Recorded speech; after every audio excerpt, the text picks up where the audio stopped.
new world of gods and monsters. It's alive! Here's Johnny. What's your favorite scary movie? Oh, I'm telling you, brother, it's a frightful sight. See what goes on Halloween night.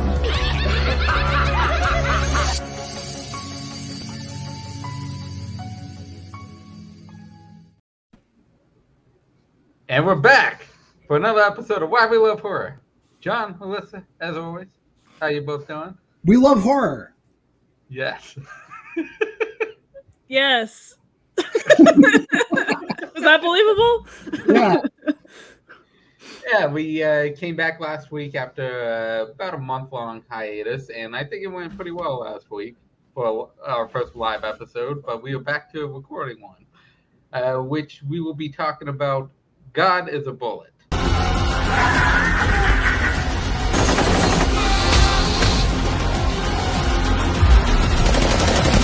Take a look. This is God. Overall thoughts on this movie before we get into the plot. What did you guys feel, non-spoilerly? I'll tell you what, like when we first decided, like, normally how we decide how to do things is we'll look at the release schedule, right? So this movie came out, and I happen to live near a very progressive theater apparently, because God is a Bullet actually played there.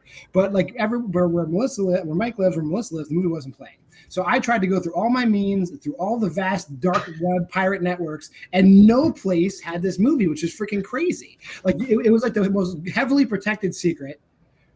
Is that like a good or a bad thing? I don't know, but it was really hard to find until it finally got released on VOD, and then of course you can get it. But then I heard there's multiple versions of this movie floating around, so it's a mystery wrapped in an enigma, wrapped in a conundrum, which is God is a Bullet.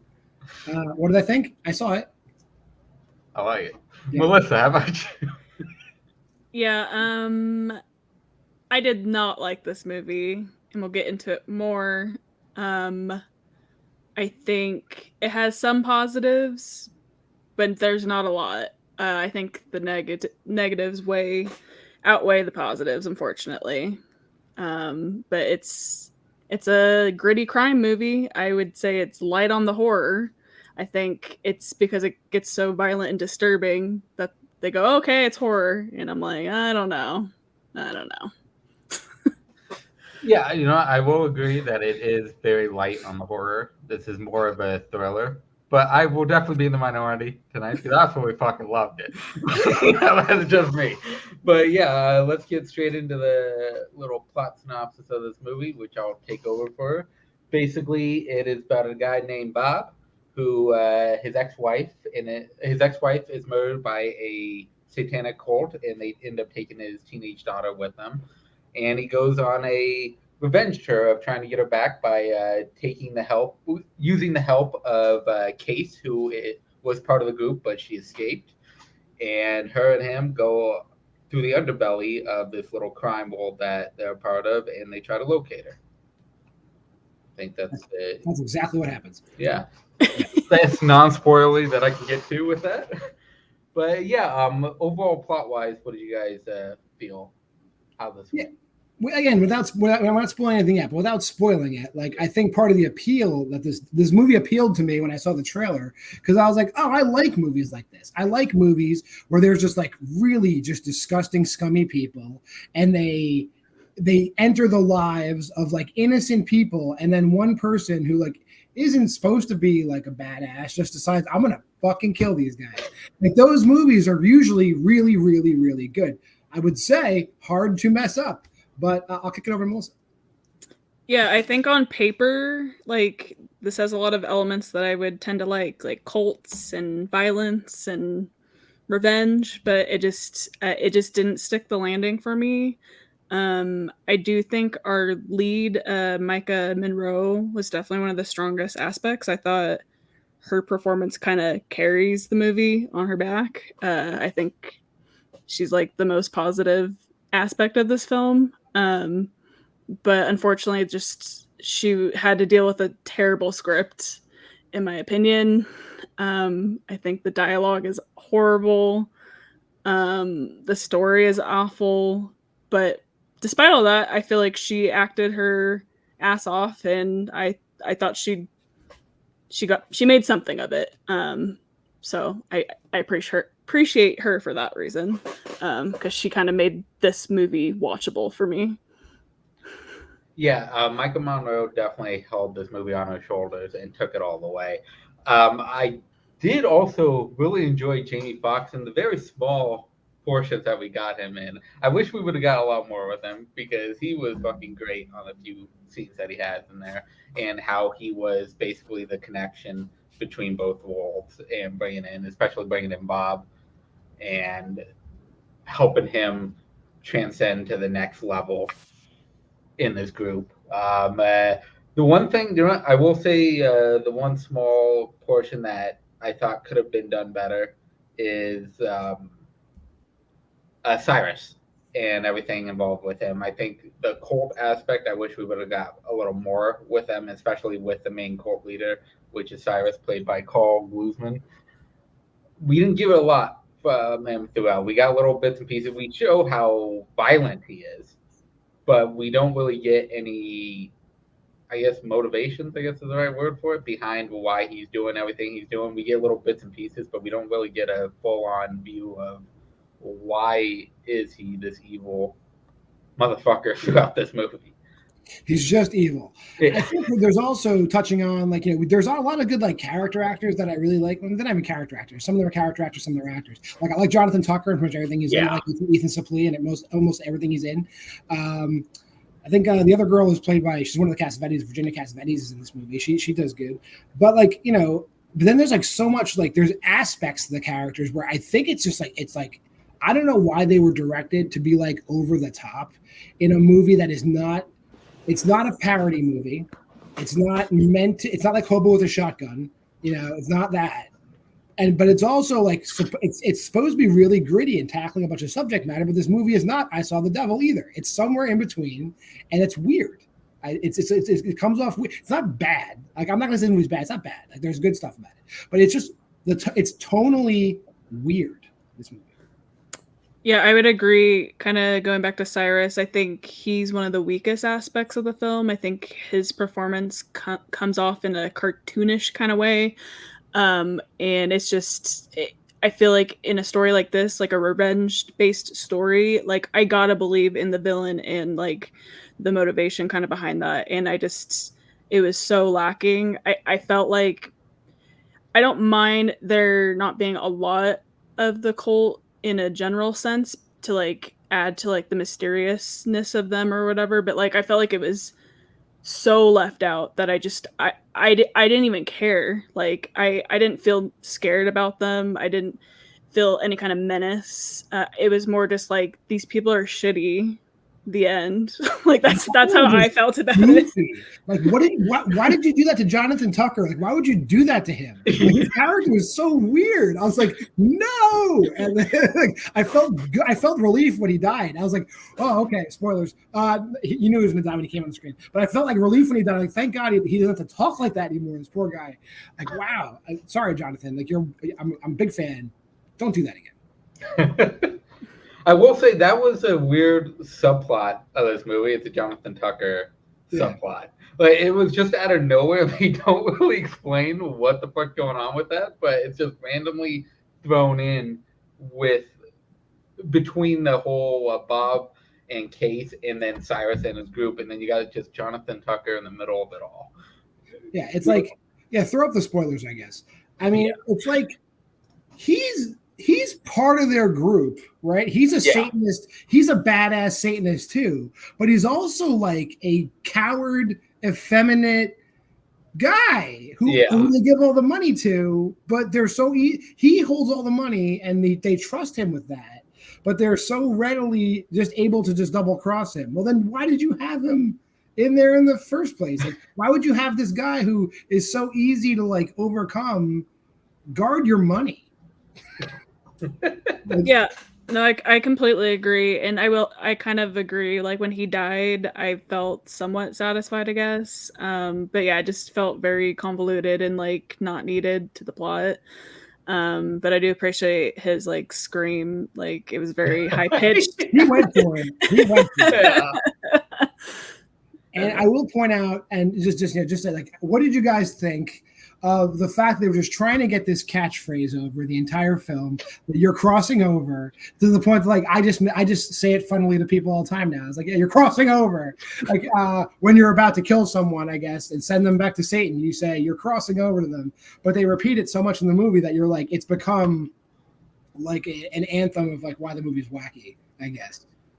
I actually took it as the whole like evil dies tonight thing for Halloween. And I fucking got into it. The same backing. Yeah, the same wagon. I actually got into that feeling like it's a new chant. Instead of evil dies tonight, it's crossing over. Yeah, it was dumb. I didn't like it. Well, let's talk about, like, I think Melissa already touched on a positive thing. Obviously, Micah Monroe, every movie she's in pretty much. I can't think of a movie that she's in where it's not something that I can't think of a movie that she's in that I didn't enjoy, and I didn't enjoy her part in it. So what did you guys think of Case and her role in the movie and her arc? Again, I think she's definitely the strongest aspect of the movie. But with that said, I still feel like I hate that there had to be like this love angle or whatever. Like, it's just so stupid. But it's like textbook trauma bonding. Like, it's like, I don't really feel like there's like a real relationship there between her and Bob. But it's like, oh my God, of course they had to fucking kiss at the end. I was rolling my eyes so hard. I was like, this is so stupid. And yeah, I don't know. I feel like overall it really suffered because of the script. I just felt like it was like, fuck this, fuck that. It was just like, fuck out of her mouth, like every other word. And it's just like, I get it. She's gritty. Like, I get it. Like, she's been through shit. But it's just like, I just wanted something a little bit more developed and more from the story and from her. But again, I feel like she did the best she could with what she had. She was directed to do that. I get it. Yeah. Mike? Yeah, you know what? I do like that they show all three timelines of her at the beginning where she is part of it. And then when she escapes and she finds Bob and they go through their thing. And you kind of see the relationship between her and the ferryman played by Jamie Foxx as well, that he actually does care about her as well. But then you get to see, like, in these type of movies, usually it'll just be her and Bob together the rest of the movie trying to overtake this cult. But what ends up happening in one of the scene in like a good 20 minutes of it is that she is taken because she goes back to them to try to find the daughter herself, and she ends up being taken advantage of a few times there, including where he has to go down that like, what would you call it, like a black market, like hellscape of a alleyway filled with a bunch of people where he just goes fucking ballistic on all of them, where he's trying to locate Case. And yeah, it's like your stereotypical, oh, these are bad people area. Yeah, it's just all hell of just 100 of these fuckers around, and usually him coming in like the fucking Terminator, taking them all out. And I also love the ending with her when they are out in like the desert area, and she is finally getting her revenge that she wanted, while also getting fucked up to where it's not a straight up, hey, I'm overtaking you, I'm gonna kick the shit out of you for everything you've done. No, she gets her ass kicked too. Like, it is in a way very realistic of what would actually happen if they both get their hits in, but she's also not the fucking Terminator. She just doesn't just show up and fucking go berserk. She also gets hurt. She also gets her revenge at the end as well. Yeah, go Melissa. No, I was just gonna say, I mean, a lot of women in this movie get hurt, and it's to the point where it's mean-spirited and like excessive, in my opinion, and exploitive. Like, I think that was a big problem I had with the movie. Like, I don't mind violence. I don't mind that being an aspect of the story. If I felt like, I think if the script was better and like I was into it more, maybe it would work. But I left feeling like gross. Like, watching this, I was just like, I feel like this is too much. I would agree with that point. Like, there's movies where like the villains are like irredeemable misogynists and they're horrible, but even in those movies, like, you know, like I Spit on Your Grave or like Revenge or something like that, like the movie's just better anyway, because like it's tonally correct. Like those guys are pieces of shit, and they're totally irredeemable. They're not given any like positive sides. They're not given any humor, and then they just get wiped away, right? And so there's and so it's fine. But this movie is so uneven that you can't even form that like dichotomy with the bad guys and the good guys. And I should mention, and feel free to chime in on this, at the beginning of the movie, Bob is painted as like you're a clerk. Like you're not a cop. You're a pencil pusher. Yeah. But then all of a sudden, with like just the idea of like his ex-wife and his daughter, he becomes like the Terminator. But there's no training montage. There's no anything. So we're supposed to believe this guy who all of his peers say like absolutely sucks and doesn't belong near action is capable of this. So I needed a little more there too. Absolutely. And a big like problem I had was I think the scene where they're kind of like at a restaurant or something.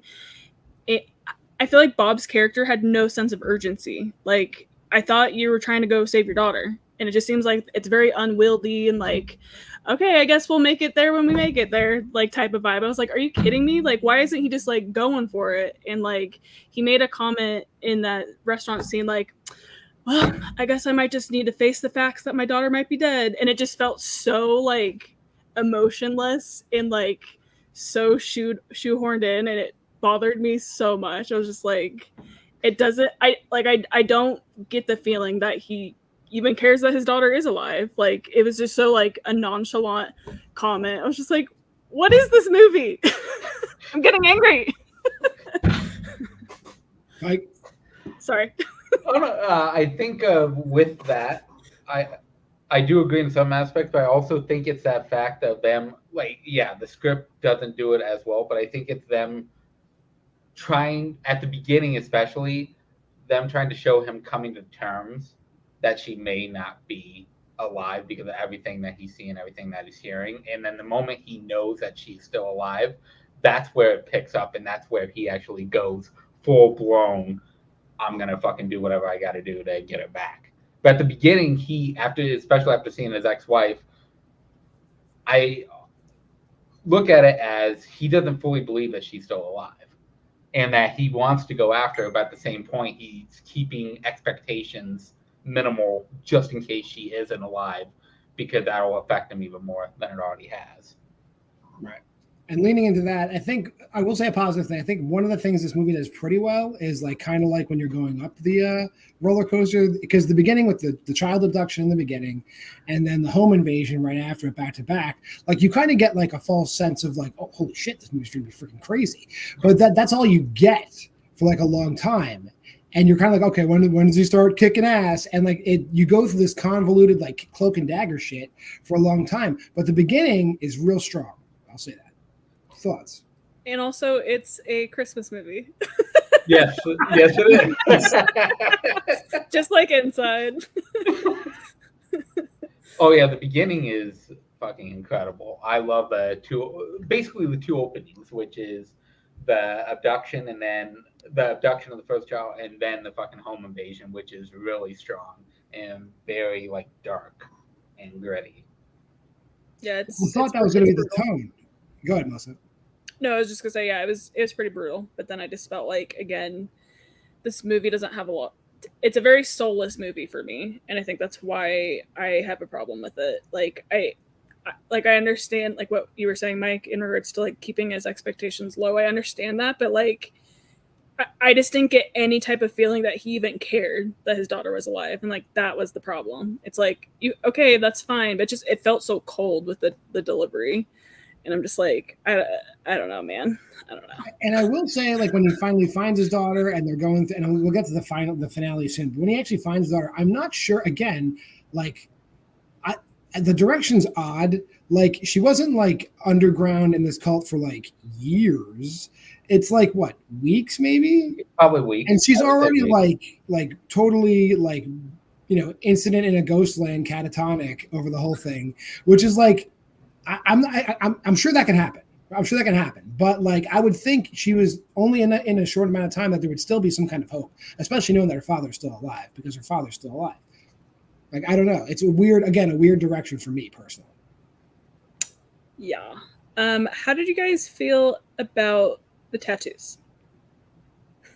I guess if you love tattoos, you're gonna like this movie. Yeah. You go to tattoo festivals and stuff, you're gonna be like, oh wow, holy shit, this Jamie Foxx guy knows what he's doing. But aside from that, like, I mean, whatever. I've seen people like that, but it's cool, I guess. I don't know. Again, I'm sorry, I'll be shitting into this movie probably the whole time, but like that was an aspect that bothered me as well, because I'm just like, this isn't adding anything to the story. Why do they have so many tattoos? Is there a reason? Is it a part of their cult? It seems like it is. Yeah. And then like they give Bob one. Why? It doesn't even matter in the end. Like I don't get it. Yeah, that's actually probably the biggest misstep of the entire movie, I would say, because I think that's what you're hitting at. The fact like they go through all this trouble to like make him look like a cultist, but he's made like within 5 minutes. It's like, okay, sure. Yeah. Right away they know who he is. Yeah. Right? Also unrealistic of the healing process. Anyways, Mike. Yeah, no, I think that's. I have a feeling that one of the cuts, the half hour more, probably delves more into that. I think they are missing a couple scenes here that were probably, I would assume, probably shot and then just taken out because of time wise, that show why he has these tattoos and how he's able to use it to his advantage. Well, they kind of explain it. Like you need to explain it, basically. Yeah. But then, like, okay, well then why didn't it work at all? Like, it didn't work. I will say Micah Monroe, like she looked really hot with them. I will just admit that. Like she that like aesthetic looks great on her. Fair. So, okay, I think the one big thing we haven't talked about yet is like the finale, like the big action sequence at the end, which is just like, it's good, cartoony, good. A lot of people getting shot, a lot of people getting killed. I'll just leave it up to you guys. We'll go to Mike first. Mike, what do you think? What do you think of that ending sequence? Okay, so it gets to that like that part where they are first doing the exchange. And I went, okay, is this going to happen where they're just going to all battle each other there? And then they don't, and they start escaping, and you know that they're going to go after them. You fucking know it. And I went, okay, so how is this going to end? Is it just going to be them trying to go straight for them and them getting their revenge, or is it going to be an elaborate ruse that happens? And no, the moment that you see like the fireworks thing go up, and you know that they're going after it, it just turns into all fucking hell goes loose. And you have one of my favorite parts is Ethan Suplee, who like throughout it you see him, you get to see what he does, but you don't really get a full aspect of his character until that moment of how fucking vicious this fucking guy is. Like, he seems like he should have been Cyrus. That would have been, you know what? You might have taken one of my points away. But that's a better movie. That's a better movie. Because that man knows what movie he's in and what he's playing, and he is fucking brutal in it. And that scene of him, especially finding Bob's daughter in the little tunnel area, you just know if, like, the tension is there, because you know if Bob doesn't get to her or if someone doesn't get to her, Ethan Suplee's gonna fuck her up. Like, he has no fucking passion whatsoever. And also of him wrapping the bag over zip tying her head, like, Chase's fucking head, and just fucking chucking her down the fucking hill while she's having trouble breathing. It's just brutal throughout. And I love the kills in this, like at the ending, especially with the shotguns, with everything, is fucking brutal. It's what I wanted throughout the entire movie, is brutality of this final scene. And Melissa? I don't have much to add. I was so checked out at that point. I was just ready to get this movie over with. But I will bring up a different scene that was earlier that I did like, was the snake bite. Oh, yeah. That was fun. I did like that. And then kind of the sequence that came after that, I loved that. She kind of just like has a shotgun and like shoots him in the leg, and it's pretty gnarly. His leg, it's like, oh. So I kind of liked that scene almost more than the ending for me. Yeah, just the snake scene, I would say, is also kind of cartoony in the sense that he gets bit in the neck and the face, right? Yeah. Then they kill the snake, and then he takes off in a full sprint. Now, I don't know if you know anything about how snake venom works, but it goes through your bloodstream. So if you're running to the point that you're getting your heartbeat up to like 120 beats a minute, you're just going to fucking die. It's like so biologically unrealistic. But thanks for reminding me. I should definitely lower my score. But yeah, that scene, I was just like, that's pretty badass with the snake venom, but like he should be dead. I'm talking about Bob, by the way. Bob got bit by the snake.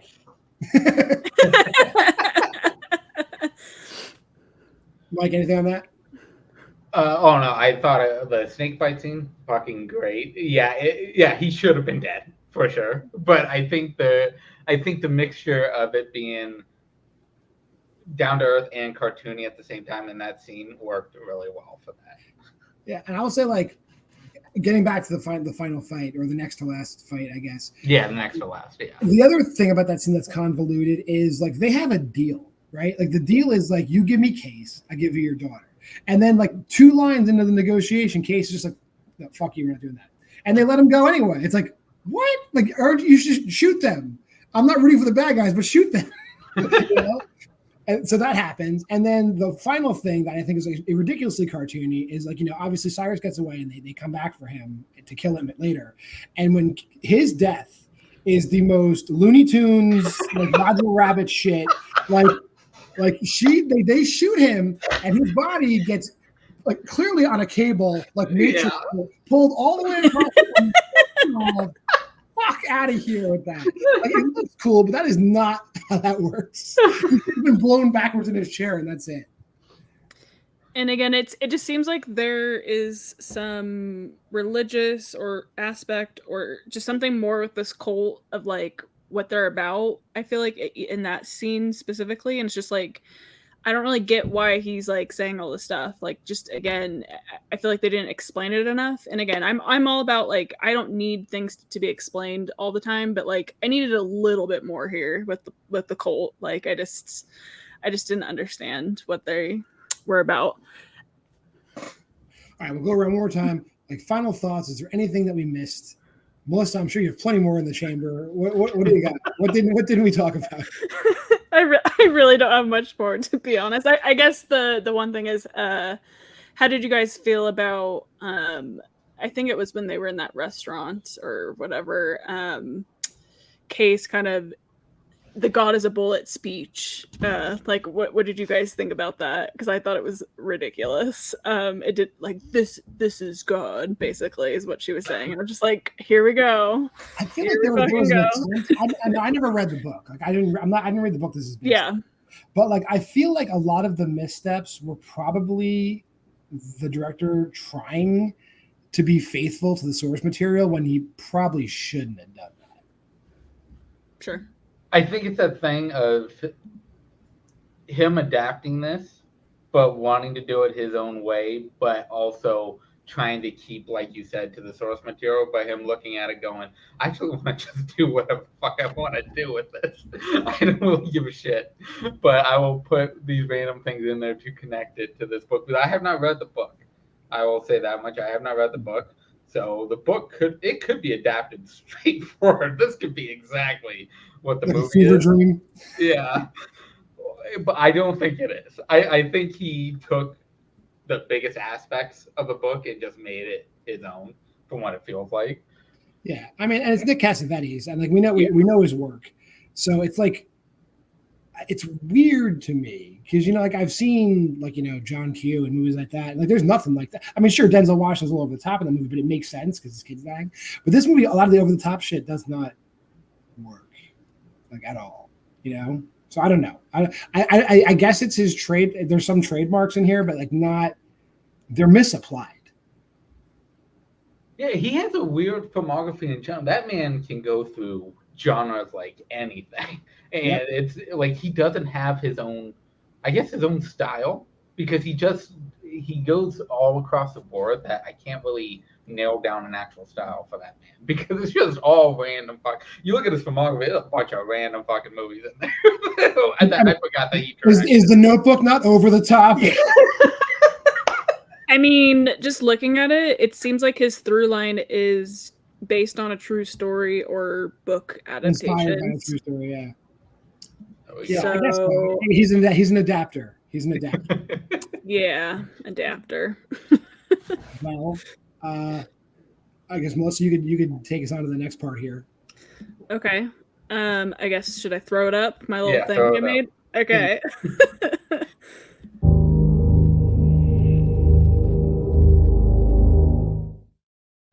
Yeah, behind this horror story of a movie. I don't have much around with this new segment of ours, or I guess more defined segment. Yeah, so directed by Nick Cassavetes. I was going to bring up that he directed The Notebook because I love that movie. And this movie sucks, so get it together, dude. No, I thought it was interesting that in Russia, this movie got released as He is a Bullet because, of course, you can't use God. So I thought that was interesting. And they also cut 30 minutes from the movie, of course. That's the version we saw. Yeah, I'm pretty sure it's the version we saw. So it's the Russian version. Yeah, the Russian version. Yeah, so there's a few different versions out there. I will say it was like really hard to find any information of this movie. So it's just like, what's going on here? Because like we had a hard time finding the movie anywhere playing. Even on the dark web, we couldn't find it. Like, and now I can't even find anything like behind the scenes. So yeah, I don't know. There was not much this time around. I'll tell you what I can do for this movie. Let's take the spoilers down and let's see if I can fix it. Oh. Dude, try that again. I can fix it. Beautiful. Anyway, I think the main misstep of this movie is like I said, it's tonally just weird. Like I think if you're gonna make a movie about a satanic cult that kidnaps, basically grooms, sexually abuses children, murders families, steals children, worships the devil, like keep it even. Like we've had so many movies where like there's bad people. Like you have like I mentioned a ton of you. Like I Saw the Devil. You have I Spit on Your Grave. All 15,000 of those. You have Revenge. You have all these movies where like you establish you can have them be like cool people to begin with that just turn nasty, right? But then when they're nasty, then there's nothing funny. There's nothing goofy. You don't have like wacky sidekicks. Like they don't need henchmen that are wacky. Like it's a satanic cult that subverts children. Like stick with the program, right? And like you're right. Cyrus needs to be on camera more. Cyrus should have been doing nasty shit the entire time. Like maybe you do need to introduce the Jonathan Tucker character, and then like he's like, "Who the hell are you?" And then he just kills that guy because he's acting the way he's acting. Like you have so many missed opportunities to just like make this dude nasty, and then for him to go out the way he did is also like so anticlimactic as well. Like and when you have a movie like this, and I'm sorry if the source material is like weak, then you got to just jazz it up a little bit. Like he deserved an I Saw the Devil level death. He deserved that. All these guys should have gone out in like a nasty way. It should have been absolutely nasty. No one got shot in the dick at all in this movie, and I was very upset about it. I would have taken one dick shot. It would have been freaking great. And that's how John would fix it. I will say, I thought he would get shot in the dick at the end. I thought that's what they were going for. They One shoot guy in him the in the dick and then shoot, and then fucking kill him. Shoot Ethan Suplee in the dick. He would sell that. Shoot him right in his dick. Yeah, this is easily my new favorite segment of John Can Fix It, and yeah, I wish there was a dick shot, or shot in the dick. That would have been good. Something. Let's see. I guess are we gonna find out, Mike? Is this a great fucking movie? Yeah, let's find that out.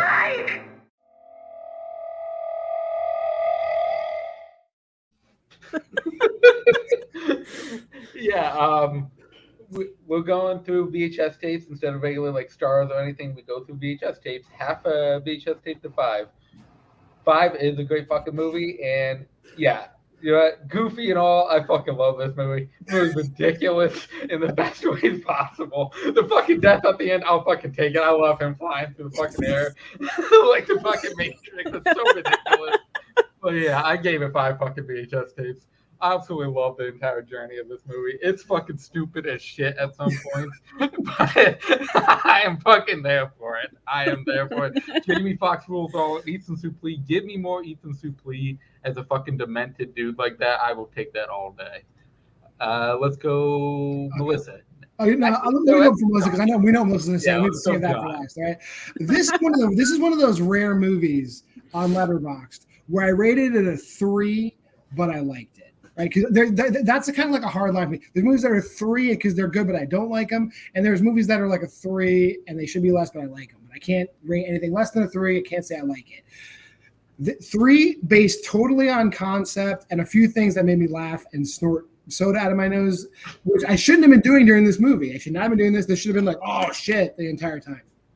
So for the total, I probably would have been like Mike if it was either totally goofy and off the wall. If they gave me Hobo with a Shotgun, a 5. If they gave me I Saw the Devil, a 5. But you gave me both, so it's a 3. I like that. Then we end with Melissa. Yeah, so I had so many great things to say about this movie. I will say, just to wrap it up, I do think it's a very well produced movie, like on the surface, like it's shot very well or whatever, and it has like good music throughout. They obviously had a budget with like the star power and all that kind of stuff, but like yeah, this movie did not work for me. It felt like a rough draft. It felt like it was written by a teenage boy. I was not vibing with it. I am gonna give it 1.5. It's mean spirited, and I say it's a waste of your time. And it's way too long. I will say two quick things. One, yeah, it is well shot. I do think that scene in the end where like Ethan Suplee's in the pipe is really well shot. The whole from the daughter's perspective is actually a really good piece of cinematography. So kudos to that. And secondly, I mentioned this to these guys beforehand. If you like Micah Monroe and you want to see, what's his name? Carl Glusman in a totally different light. They play a married couple in Watcher from last year or 2 years ago. Watch this, do that double feature, God is a Bullet and Watcher, and just be blown away by the fact like, oh, now they like each other. You know, do it. But I said what we were going to do at the end here is that, how we wrap things up every now and then. Now how we do it is instead of just doing a whole other movie, we're going to talk about maybe other revenge movies that, you might not have seen, something that we'd recommend to go along with this, or a palate cleanser if you're Melissa, something better. So in that, Melissa, you deserve to go first. What revenge movie do you like that you would recommend the viewers see? Yeah, I'm sure. I mean, this is a pretty horror classic type of film, but if you haven't seen it, I definitely recommend the original Carrie. That's like a revenge, good for her kind of movie, and I'm about it. And I love a good coming of age type of story that's also like in the horror genre. And yeah, Sissy Spacek, like, yes, please. So yeah. Mike, what do you got? Yeah, I love that pick. I will go with the remake of Last House on the Left. The brutality of that movie, including one of the greatest fucking death scenes with the microwave, is fucking incredible. It is very insane and very goofy at the same time, but I absolutely love it. Yeah, Garrett Dillahunt getting his head exploded in a microwave does it for me every single time. When we did Masters of Horror, I drew a picture of it on my whiteboard. Check out that video on the video store. I drew a picture of Garrett Dillahunt's head in the microwave. Yeah, and I would say for me, I got to go obscure. It's a movie I really just watched. It's a Danish movie from 2006. It is 90% animated, 10% live action. Princess from 2006 is mind-blowing 5 stars. Check it out. It's definitely not what you expect. It looks like it's going to be a nice children's movie. It's not a nice children's movie. Yeah, thanks for watching this episode. Like, comment, subscribe. Let us know if you liked this movie in the comments. Also, what's a revenge horror movie that you would recommend us watching?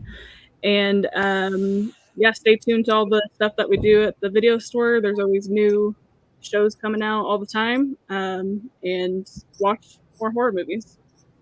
Why We Love Horror live tonight after this airs. And then what's after that, Mike? After that is Why We Love Horror Trivia, and then we have Film Coven this Friday as well. So check out Film Coven because that's been kicking ass. Thank you. All right. Fire shit. Fire shit, people. Fire shit.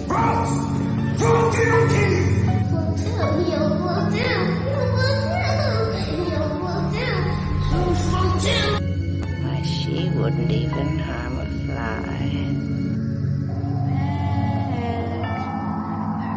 Hurry Be sure to